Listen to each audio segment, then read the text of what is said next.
အားလုံးပဲမင်္ဂလာပါခင်ဗျာကျွန်တော်လက်ရှိ FIFA World Cup 2026 အမေရိကန်မက္ကဆီကိုကနေဒါတို့ရဲ့ 3 party ကျွန်တော်တောင်းနိုင်နေတာပေါ့နော်ဒီပေါင်းနဲ့ကမ္ဘာ့ဖလား FIFA World Cup ရဲ့ကျွန်တော်32ဆင့်နေရပြီးဆုံးတော့ပြောရရောညညတုံးပွဲပြီးသွားရင်တော့16ကျွန်တော်တို့ session အမြင့်တန်ဖိုးနောက်ထပ်တစ်ဆင့်မြင့်တဲ့ပွဲစဉ်တွေ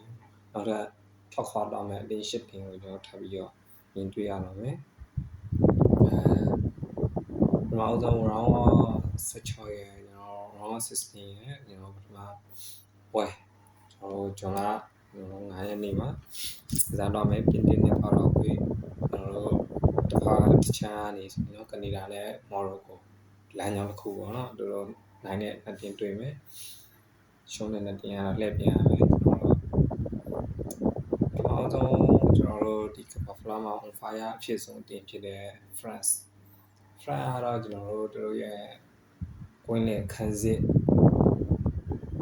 ဒီຢာတွေကကျွန်တော်တို့ရဲ့ prime ကာလာတွေမဟုတ်ဘူးဒါပေမဲ့တို့ရဲ့တိုက်စစ်ကောင်လက်ရှိမှာ prime ဖြစ်နေပြီ on fire လက်ရှိကမ္ဘာပေါ်မှာပဲ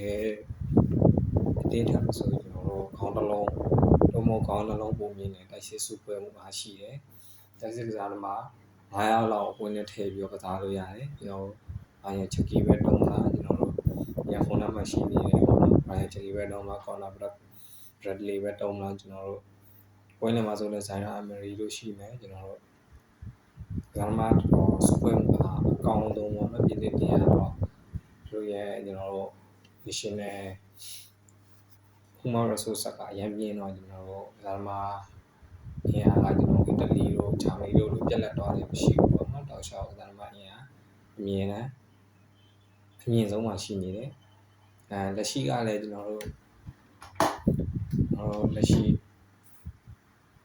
ကွင်းလယ်ပိုင်းမှာအားနည်းနေတယ်ဆိုပြီးတိုင်အောင်ကျွန်တော်လက်စစ်ပိုင်းရတို့ရဲ့အစုပွဲမှုကျွန်တော်တို့ကဘယ်လိုပြောရမလဲဆိုတော့လက်စစ်ဘောလုံးဆိုတာတစ်ခါလေရတော့ကျွန်တော်ခန်းစစ်ပိုင်းနေကွင်းလယ်ပိုင်းနေအရန်ကောင်းတိုင်းလဲကျွန်တော်တို့လားမရဘူးပေါ့နော်ကျွန်တော်တိုက်စစ်ပိုင်းမှာပြီးတော့လည်းတိုက်စစ်ကြီးပဲရန်ကောင်းနေပြန်တော့လဲကျွန်တော်ဖလားမရဘူးဒါပေမဲ့ဒီနေ့တင်မှာကျွန်တော်ကကောင်းဆုံးစန္ဒဘတ်တွေရှိတယ်ကျွန်တော်ကအကောင်းဆုံးတွေတရားပါတော့ရော်ဝီလက်စလီပါတို့